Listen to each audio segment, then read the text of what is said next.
Assalamualaikum warahmatullahi wabarakatuh. Perkenalkan, saya Sabina Al-Kautsar, mahasiswa Institut Teknologi Al-Muhajirin Purwakarta, program studi Bisnis Digital. Pada kesempatan ini, saya akan mempresentasikan riset pasar mengenai pengembangan layanan jasa pembuatan website dengan studi penerapan pada website kampus Institut Teknologi Al-Muhajirin Purwakarta. Masalah utama yang saya temui di lapangan adalah saat ini banyak institusi, organisasi maupun sekolah yang sebenarnya sudah membutuhkan website.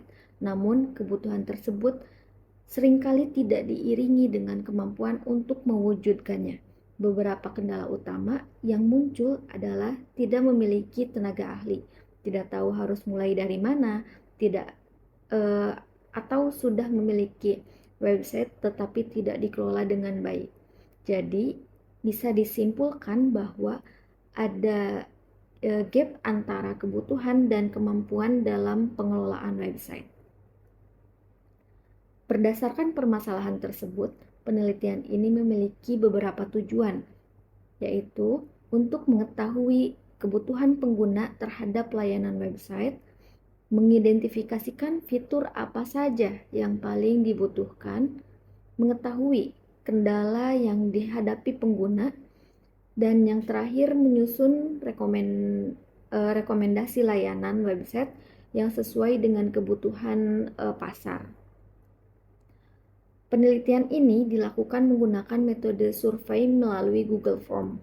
Jumlah responden sebanyak 34 orang yang terdiri dari berbagai latar belakang seperti mahasiswa, dosen, pengelola di sekolah, dan institusi lain.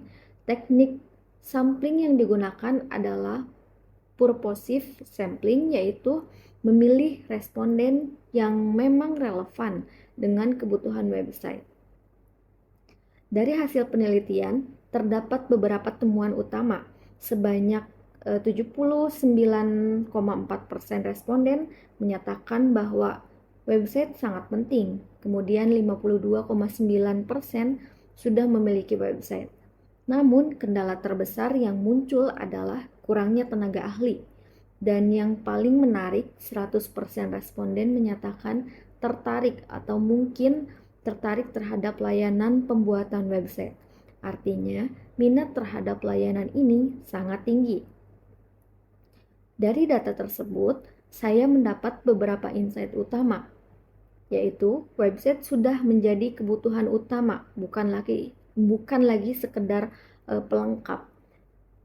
Selanjutnya, kendala terbesar bukan hanya biaya, tetapi keterbatasan sumber daya manusia.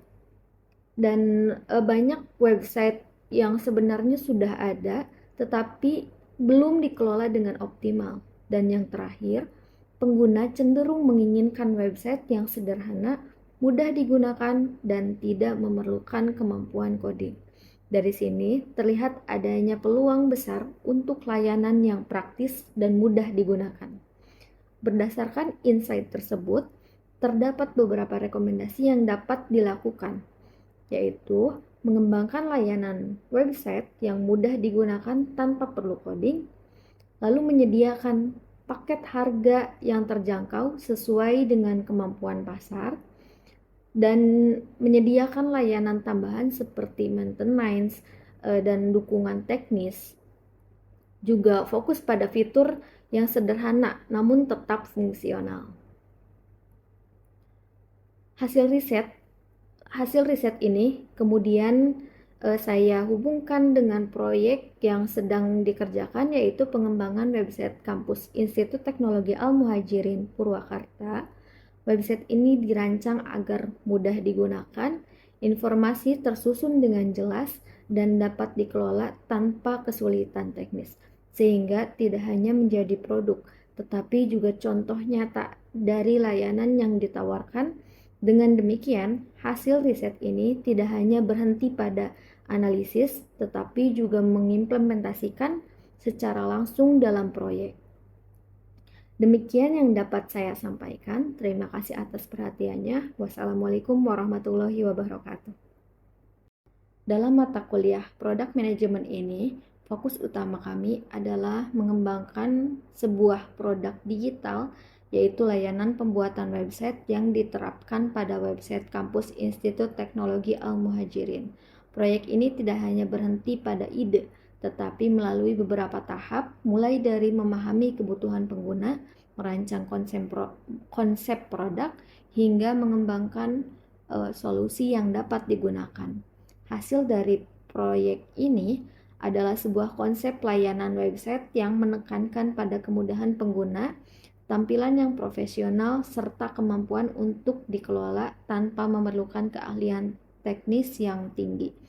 Selain itu, website yang dikembangkan juga menjadi bentuk implementasi nyata dari solusi yang dirancang, bukan hanya sebatas konsep. Selama proses pengerjaan proyek ini, saya menyadari bahwa product management bukan hanya tentang membuat produk, tetapi tentang memahami kebutuhan pengguna dan menerjemahkan menjadi solusi yang tepat. Awalnya saya berpikir bahwa yang terpenting adalah hasil akhir berupa produk.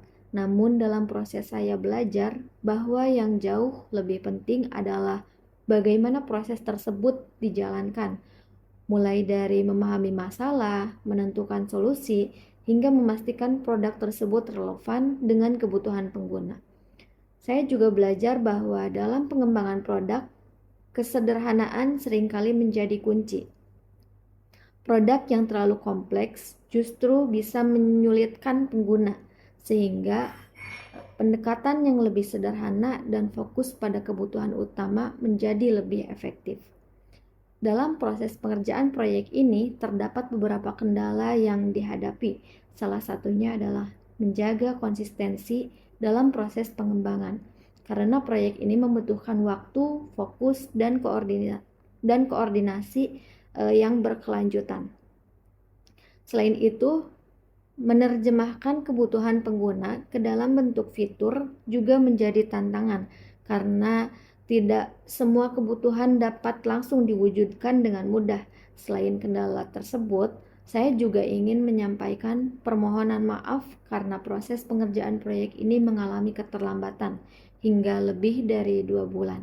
Keterlambatan ini menjadi bahan evaluasi pribadi bagi saya, terutama dalam hal manajemen waktu, prioritas, dan komitmen terhadap timeline proyek.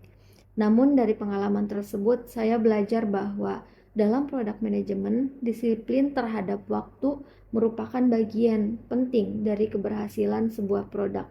Dan kedepannya, hal ini menjadi perhatian agar proses pengembangan dapat berjalan lebih terstruktur dan tepat waktu. Secara keseluruhan, proyek ini telah berjalan dengan baik dan menghasilkan output yang sesuai dengan tujuan. Namun, jika dievaluasi secara kritis, masih terdapat beberapa hal yang harus diperbaiki, seperti perencanaan timeline yang lebih realistis agar keterlambatan dapat dihindari, dan perlu adanya evaluasi berkala selama proses pengembangan sehingga perbaikan dapat dilakukan lebih cepat, dan pengembangan produk dapat ditingkatkan dengan melibatkan lebih banyak feedback dari pengguna.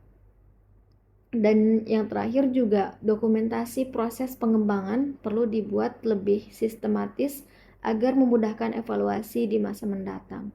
Sebagai penutup dari proyek ini, saya menyadari bahwa product management bukan hanya tentang menghasilkan produk, tetapi bagaimana memahami pengguna, mengelola proses, dan menciptakan solusi yang benar-benar memberikan nilai. Terima kasih. Wassalamualaikum warahmatullahi wabarakatuh.